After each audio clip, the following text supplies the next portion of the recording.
Okay, it's time to go and deal with Madame Zoe's wonderful array of tasks, because she was the next person we invited to town, so I think we should do her stuff first, pretty much. Seems only fair. At least for now. Madame Zoe's profile basically says this. Deep in the forbidden swamps of Louisiana, a simple palm reader named Zoe stumbled upon the world's only known vein of the incredible fortune-telling mineral, Fortunite. From it, she forged the fortune crystals and began her own chain of fortune-telling workshops. So, she's from Louisiana, and yet she has the French speaking bits coming in. Clearly it's just her whole persona that she portrays. Now, funnily enough, we've actually got most of the essences that we need for Madame Zoe already. We've got the black apples, we've got skeletons, fish bones, all here. Oh, and voodoo dolls, and I think we are pretty much set. There's just a very small kind of amount of essence collecting, but other than that, we are sorted. Madame Zoe's interests are spooky and geeky, and she hates tasty. Poor thing, she hates food. And as much as I'm incredibly fussy with my food, still, just, food is glorious. Now, what we need is eyeballs, and that was the main thing that... Oh, eyeballs and ghosts. I need more of them, unfortunately. But, just time, just... With the power of video editing, we can speed up the process. Anyway, Madame Zoe has a nephew, which is, Iggy. And, there's a chance, very small chance, that she might be based on Madame Zeroni out of the book Holes, because she does bear resemblance both in name and her whole fortune-telling thing. On the subject of Iggy, you don't get him until star level 5, so I'll be discussing him a bit later on.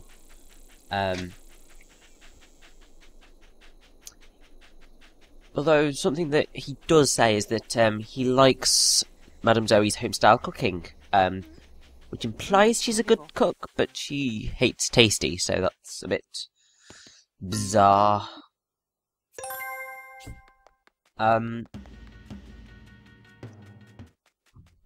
She has Violet's voice type in every single game she appears in, except MySims Agents, where she has Lindsay's voice type. And...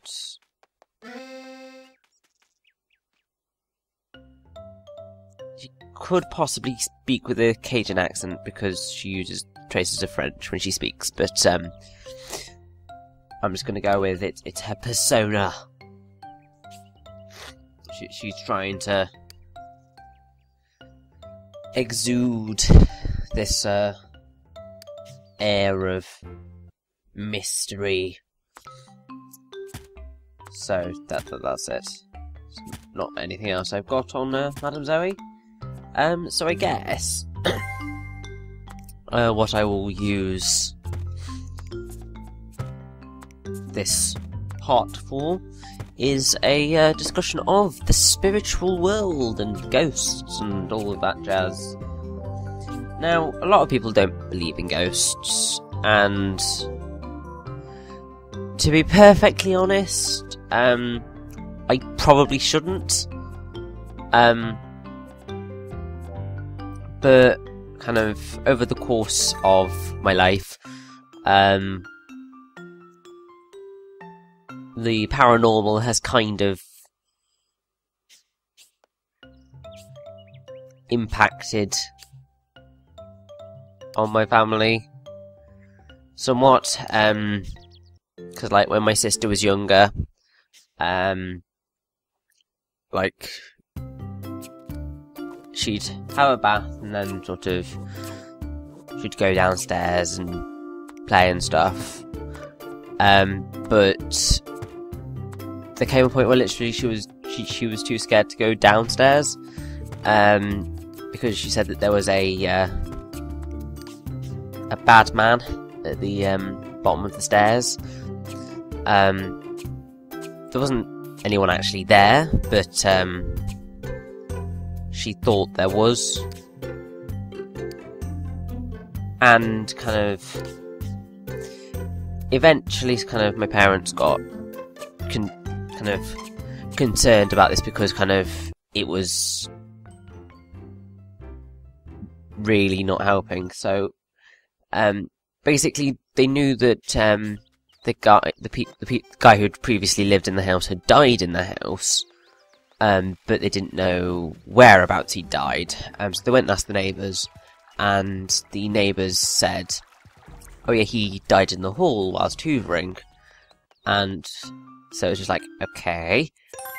And then they asked kind of what he looked like, and they said he was a relatively large man, which was the way my sister was describing him. So it was just like, we have a ghost at the bottom of our stairs. So then they got a priest in to come and sort of cleanse the house, and then it was never kind of mentioned again until my sister was probably like 13ish or something. It was quite a long period of time. And then also apparently when I was younger I used to keep seeing a lady standing across the road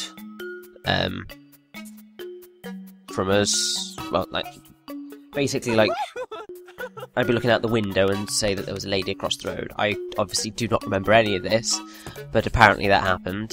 And then also, my cousins have had experiences as well. One of them, basically, in one of their old houses, kind of really was struggling to sleep because he kept seeing nuns in his bedroom. And I can't remember I think kind of then my auntie and uncle kind of went and tried to do some research and found out that the house had previously been built on a nunnery. One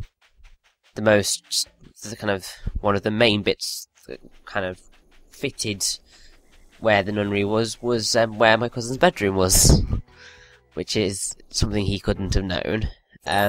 Then my other cousin, his sister, when she was a lot younger, they were driving past a house, and she was just like, oh, that's where a certain person lives. She'd never heard of this person. There was no way she could have heard of this person, and there was no way that she could have known that she lived there. And yet she did. And then I think when they got back, they got out a picture, and then my cousin was able to point out exactly this person, even though she'd never seen her before. Which is, it's terrifying, really. So, the paranormal has kind of been in my family a bit. The other thing is that my sister always seems to get ill or be off ill when a member of the a member of the family dies, really. It's really creepy. I mean, even, both our guinea pigs, she was ill when they died. It was really bizarre. But, so yes, so because of all of that, I do believe in the existence of ghosts. I would certainly sort of be incredibly happy to find proof, because it does seem completely illogical and kind of goes against so much stuff. But it's all complicated, really.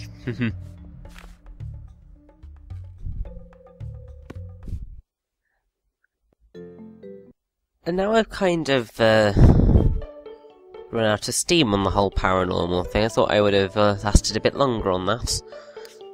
Oh well, I guess I can kind of talk about the fact that Madame Zoe asks for kind of quite a lot of rather complex, well, not necessarily complex things, but the best way of getting all the essence she asks in are using rather complicated things. I mean, you saw that mirror. That mirror was not kind of the most pleasant thing to build in the slightest. But it's not the worst thing she's going to give us. That's to come.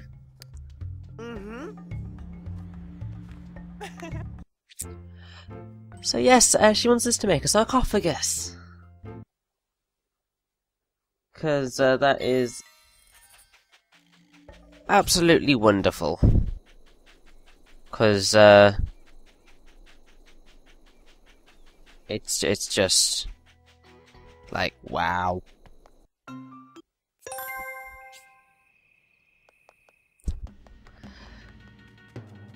There's only actually 2 Sims who ask for a sarcophagus, Madame Zoe and Sir Vincent Skullfinder.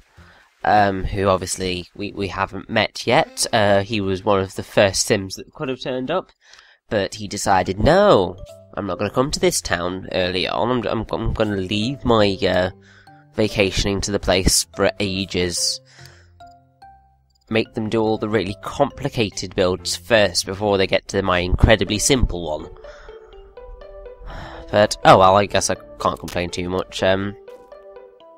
Let's get on with putting together this wonderful sarcophagus, and hopefully Madame Zoe will like it.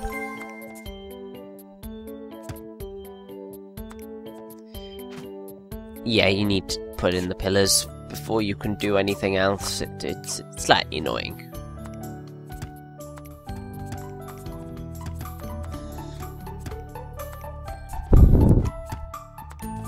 Also, this is what I resort to when I don't have enough essences to do what I want. Well, when I don't have enough blocks to put the essences I want on. I don't think I used to do this much with it, but it kind of happened. But at least that's worked out nice and neatly. So we can progress, and should be all okay. But we're about to get on to one of the nastier builds, as in it's ridiculously complicated, and it has a like all of the pieces are really small. Well, not all of them are really small, but kind of it's quite finicky to put together. Which I can't say I'm a fan of. It looks cool, but it's still just like, so big and so complicated. Why are you doing this to me?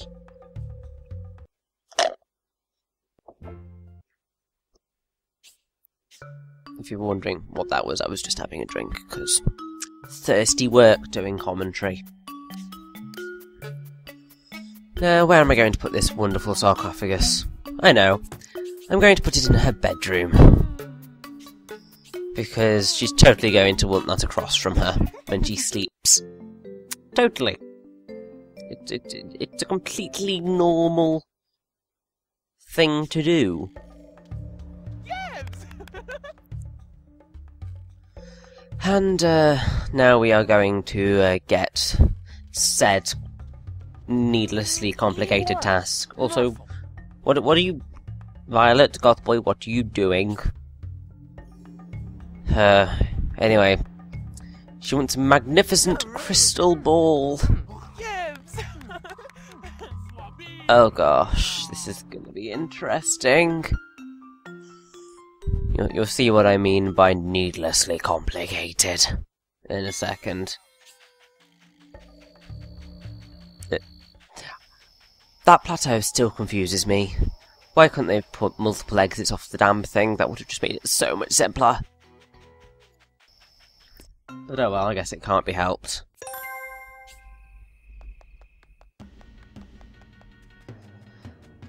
Thankfully, we are very nearly done with getting up to that last star level. Who knows, maybe you're going to see the credits very soon. Not this part, no. We still have a lot to do before this part's over. But you never know. Credits soon. Story might be over. Ooh. Anyway, this is what I meant by incredibly big, with lots of small intricate parts, and why are you doing this to me, Zoe? Why? And they're all very similar parts as well, and just... ah! Especially when it comes to trying to paint it all. Because, as you will be able to see, you've got the very small little... pretty much what is second smallest piece in that collection. Just putting it on, it's just a pain. And even then, it's not enough. You have to stick even more essences on. Which is just like, why?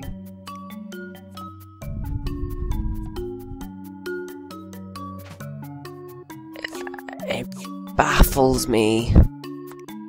It really does.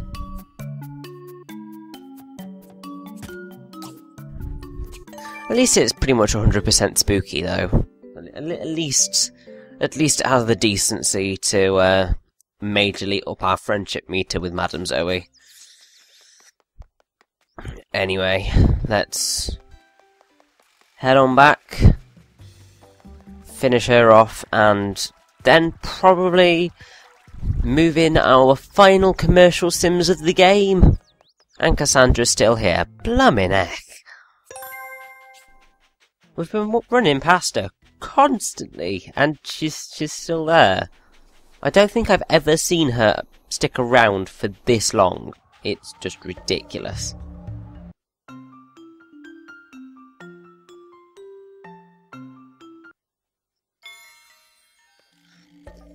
Anyway, do you want to see how...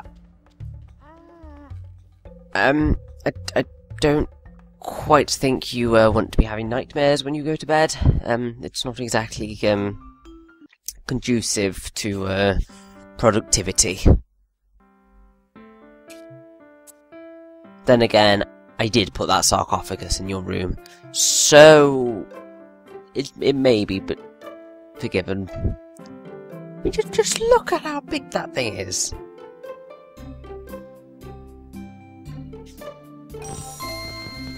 Thank you so much for that wonderful, wonderful, wonderful fortune, because we totally didn't know that already. Are you sure that Fortunite's kind of telling you the right stuff, Zoe? You sure? Anyway, let's summon the powers. try and read from the crystal ball. Yep, never mind, that didn't work. So let us away, back to the hotel, to get our last Sims, and then it will literally just be essence hunting and building. So our only places that we can put people in here are down in the beach pier area. Can't stick anyone in town, and then we just have the forest left. So, yes. So our final Sims that we have are Dr. F and Vincent Skullfinder. Took your damn time. Anyway, there we have Odin Revolution, and I believe that's either Martha or Abigail. I can't quite remember. I described her earlier on. You'll know who it is, probably. Shows you how good my memory is, doesn't it? Really. So we are going to stick Dr. F into the forest, because it's the closest one we have. And then it's literally, where do we stick Vincent Skullfinder? Do we stick him in the far bit in the forest, or the far bit in the desert? I think I'm going to go far bit of the forest, purely because it's easier to get to, and that all you have to do is just kind of follow the path. You don't have to remember any complicated, or just try and find your way there. It just makes it so much easier. Now, yes, Dr. F is a bit crazy, as you might have guessed by, I believe he was talking about making domino shoes. As you do.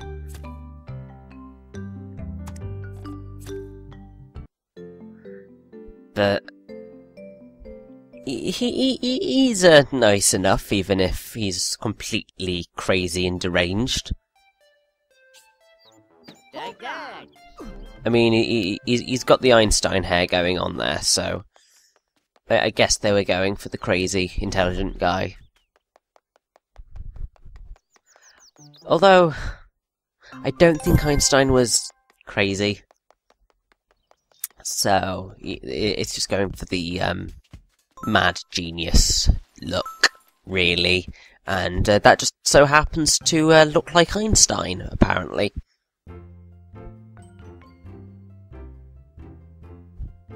Oh wow, I actually left a loading screen in. It's probably because it's the fastest loading time I've had for the hotel in ages. So, let's move in Vincent Skullfinder, who is our last commercial sim, even though we could have got him right near the beginning. Wonderful. Let us away! Haha!